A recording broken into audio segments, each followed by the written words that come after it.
Voici la liste des 26 joueurs que pourrait amener Didier Deschamps à la Coupe du Monde 2026, selon moi. Et tu vas le voir, il y a des grosses surprises.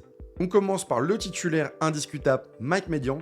Cette saison, c'est un match sur deux sans encaisser de but. C'est du grand n'importe quoi. On enchaîne avec Brice Samba, qui est pour moi le second meilleur gardien français à l'heure actuelle.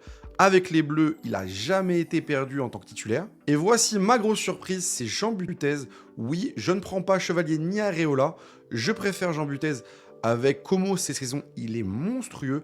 Il fait partie du top 3 des meilleurs gardiens de la Serie A à l'heure actuelle.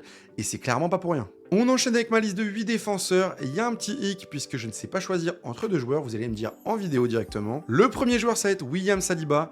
Très clairement, le joueur indiscutable de la défense centrale de Didier Deschamps. Et on enchaîne avec Dayot Upamecano, qui est pour moi cette saison le meilleur défenseur central français. J'aurais jamais dit ça il y a 2 saisons, mais alors cette saison, c'est du grand n'importe quoi. C'est pas pour rien que le Bayern est beaucoup trop fort. Et ensuite, pour moi, malgré qu'il joue directement en Saudi Pro League, c'est Théo Hernandez. Il n'y a pas meilleur à son poste en équipe de France. Alors son gros problème à lui, c'est que des fois, j'ai l'impression qu'il choisit ses matchs. Il y a des matchs où il est vraiment pas dedans. Donc c'est pour ça que j'ai choisi un deuxième défenseur gauche qui lui peut combler les lacunes. En défenseur droit, j'ai tout simplement pris Jules Koundé, qui est pour moi, quand il le décide et quand il est en forme, le meilleur défenseur droit du monde. Et mon second choix en défenseur gauche, c'est tout simplement Lucas Digne. Pourquoi? C'est un joueur, il a un plafond. Et son plafond, il ne bouge jamais. Tu vas faire le match 1, 2, 3, il aura toujours le même niveau. Et cette régularité, on en a vraiment besoin en sélection. Vous me demandiez qui j'allais mettre, et Lucas Hernandez, il n'y a pas plus polyvalent. S'il y a un blessé, il peut jouer défenseur gauche. S'il y a un blessé en DC, il peut jouer en DC, donc défenseur central. Ce joueur, pour moi, c'est un peu le couteau suisse de Deschamps, et on le sait, Deschamps l'aime beaucoup. Ça peut être une surprise, mais pour moi, Pierre Kaloulou, il n'y a pas photo. Le mec peut jouer défense centrale gauche. Droit, il peut jouer défenseur droit à la place de Jules Koundé. Il n'y a pas plus complet en défense. Et pour moi, avec la Juve cette saison, il y a un vrai step-up en niveau. Donc, il sera pour moi dans cette liste. Moi, je suis vraiment séduit par Maxence Lacroix, que je trouve vraiment beaucoup trop fort. Oui, il n'est que défenseur central, il ne pourra pas jouer sur les côtés, que ce soit DG ou DD, mais en défenseur central, quel joueur!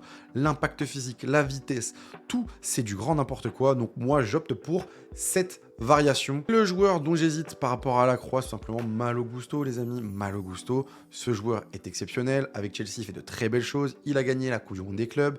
C'est un joueur, je trouve, qui a passé un step, qui a vraiment un impact, une grinta. Il apporte offensivement, il sait centrer, beaucoup de qualité. Mais encore une fois, il n'y a que 26 places et je ne sais pas s'il a sa place quand tu vois qu'un Kaloulou peut jouer à différents postes et on sait que Didier Deschamps, il aime la polyvalence. On enchaîne avec Maldi des 7 milieux de terrain de l'équipe de France. Et pour commencer, l'incontournable N'Golo Kanté. Ce mec, c'est du grand n'importe quoi. On réalisera le joueur et la carrière qu'il a eue quand il aura pris sa retraite. Mais on parle des tout meilleurs milieux de terrain de l'histoire du football. Et ça, il n'y a pas débat. Et le deuxième titulaire pour moi indiscutable, c'est Aurélien Tchouaméni. Ce joueur cette saison, que ce soit dans sa qualité défensive ou dans sa qualité de relance, il a vraiment passé un step. Il réussit énormément de passes, il y a très peu de ratés. Et je trouve qu'il a arrêté de faire constamment des passes vers l'arrière, ce qui faisait que le Real ou l'équipe de France subissait par moments un pressing assez haut et donc des pertes de balles. Pour moi, Tchouaméni, c'est indiscutable cette saison. Un autre chouchou de Didier Deschamps, Adrien Rabiot. Qu'est-ce que vous voulez dire de plus? Ce mec, cette saison, avec l'AC Milan, c'est justement le meilleur joueur de l'AC Milan. Si actuellement, il joue les places européennes en Serie A, c'est clairement en grande partie grâce à Adrien. Et que dire de ce joueur? Warren Zaïre-Emery, tu reviens de très très loin, mais qu'est-ce que t'es exceptionnel cette saison, que ce soit avec le PSG ou l'équipe de France. L'impact physique, la qualité technique, la polyvalence de ce joueur, il n'y a rien à redire. J'aime vraiment beaucoup, moi, Warren. Je trouve qu'effectivement, il est très complémentaire avec N'Golo. Donc, pourquoi pas avoir une espèce de variante N'Golo, Zaïre-Emery et Tchouaméni, N'Golo. Je trouve vraiment que pour moi, il y a un vrai truc à faire avec cette équipe de France au milieu de terrain. Et on enchaîne avec Manu Koné, qui est l'un de mes coups de cœur, un joueur que j'aime vraiment beaucoup. Je ne le pense pas titulaire, mais dans une rotation, il est très bon défensivement, bon à la relance, très physique. C'est vraiment l'un des joueurs pour moi que Didier Deschamps ne doit surtout pas louper pour partir directement à la Coupe du Monde. Et on enchaîne avec Eduardo Camavinga, un joueur que j'affectionne énormément, mais je trouve que par moment, c'est pas le joueur qu'il doit être. Il s'oublie, il peut être très bon comme mauvais, c'est assez inexplicable. mais je peux pas me passer de sa qualité technique, de sa polyvalence, donc je le prends dans ma liste. Et pour moi, la surprise et l'incontournable de ce top, ça va être Youssouf Fofana. Youssouf Fofana, avant ses blessures, c'est titulaire, voire second en équipe de France. Et franchement, il est d'une qualité et d'une propreté qu'on a rarement vu dans les 5 dernières années au milieu de terrain en équipe de France.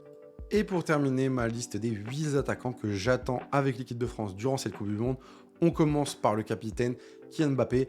Une Coupe du Monde ne peut pas se faire sans Kylian Mbappé, le meilleur buteur de cette Coupe du Monde depuis quelques années, un joueur incontournable, d'une froideur, d'un calme, d'une sérénité dans cette compétition dont on a besoin.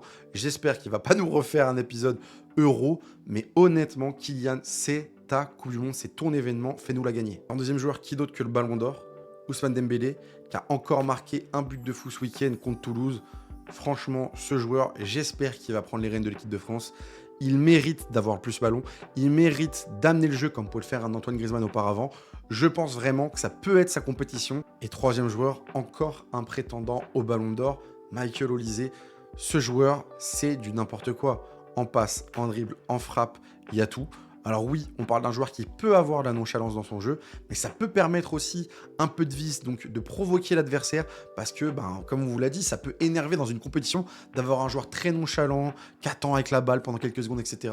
Ça peut sortir des gonds les adversaires et permettre qu'il y ait 1 ou 2 cartons jaunes qui partent à gauche, à droite, et c'est très important dans une compétition, je pense. Pour moi, titulaire dans la prochaine Coupe du Monde, on parle bien de Désiré Doué, un joueur exceptionnel, d'une qualité technique qu'on a rarement vue, un joueur que j'affectionne énormément, d'une qualité, d'une percussion qui est rarement égalée aujourd'hui en termes de dribbleur. À part Lamine Yamal, j'en vois pas 36 meilleurs que lui. Mon petit hic sur lui, c'est par moments un peu d'égoïsme, mais on a besoin de joueurs égoïstes, on a besoin de joueurs qui vont tenter, qui vont dribbler, qui vont tirer de loin. On l'a vu, c'est comme ça qu'ils ont gagné une finale de Coupe du Monde, le PSG, l'année dernière. Donc on a besoin de joueurs qui vont aller au risque, qui vont provoquer, et pour moi, c'est un joueur game changer. Pour moi, le second joueur indiscutable sur le banc, c'est Bradley Barcola. C'est le mec, tu le fais rentrer, il te met le feu, en passe, en dribble, en frappe. Si Bradley Barcola, on va dire, s'améliore en qualité de finition, même si je trouve que c'est un peu le cas ces derniers temps, il pourra prétendre à une place supérieure en équipe de France, mais c'est clairement le game changer de luxe quand tu fais rentrer un joueur. L'un, voire le joueur préféré de cette liste, pour moi, c'est Ryan Cherki. Pourquoi ? Parce que c'est le football. On a besoin de joueurs comme ça, où tout est à l'instinct, où le mec peut te sortir une passe du turfu, une frappe du turfu, un geste que tu n'avais jamais vu venir. C'est clairement de la trempe, je parle bien en insouciance, etc. D'un Ronaldinho, d'un Messi, d'un Nathan Ben Arfa. C'est des mecs qui vont t'amener en fait une folie dans le match, où tu en as besoin. Des matchs où ça défend très bas, où personne propose, où il y a peu d'actions à proposer. Ryan Cherki, en fait, de son chapeau, tu ne sais pas d'où, il va te sortir une action, mais que tu ne pourras jamais avoir vu venir. Et on a besoin d'un neuf, donc on n'a plus Giroud, ça sera Marcus Thuram. Marcus Thuram, pour moi, dans les matchs où tu as besoin d'un numéro 9 physique, qui va jouer en pivot, qui va orienter le jeu, qui va te permettre de prendre des ballons de la tête, de mettre des boîtes, etc. On a besoin d'un joueur comme ça. C'est un joueur que j'aime beaucoup, qui en plus crée une bonne dynamique de groupe, parce qu'il paraît qu'il est très drôle, et de ce que j'ai vu, il est plutôt drôle. Donc il amène un peu de gaieté dans cette équipe de France, qu'on pouvait le connaître avec Pogba, Griezmann, Dembélé, etc. à l'époque. Donc je prendrai Marcus Thuram. Et mon dernier joueur, ça va tout simplement être Hugo Ekitike. Hugo, j'aime beaucoup ce joueur, je le trouve incroyable. Un joueur qui provoque, qui dribble, qui sait passer, qui sait tirer, qui sait tout faire. Il y a un petit truc qui me gêne chez Hugo Ekitike, c'est clairement, je trouve, on l'a vu dans le dernier match de l'équipe de France, un petit côté aussi égoïste. Pas comme Désiré Doué. Désiré, c'est dans la provocation de l'adversaire. Lui, c'est peut-être qu'il donnera pas le ballon quand il faut le donner. Et c'est un peu mon appréhension. On sent qu'il a l'envie d'exister, il doit exister et il a les qualités pour exister dans le jeu de l'équipe de France. Mais je tempérerai un petit peu, je trouve, cette envie de frapper, cette envie de mettre des buts, cette envie de me prouver, parce que tu n'as pas besoin de soi. Tu es clairement l'un des meilleurs joueurs à ton poste. Donc vraiment, joue juste, donne le ballon quand il faut le donner et frappe quand il faut frapper. Alors, qu'est-ce que tu en penses de cette liste ? Pour moi, elle peut aller au bout. Dis-moi en commentaire si tu penses que de ton côté, l'équipe que je t'ai proposée peut aller au bout de cette Coupe du Monde. Et dis-moi qui tu enlèves dans cette liste et qui tu rajouterais. Moi, pour moi, je la trouve très équilibrée et très intéressante. Mais encore une fois, c'est que mon avis.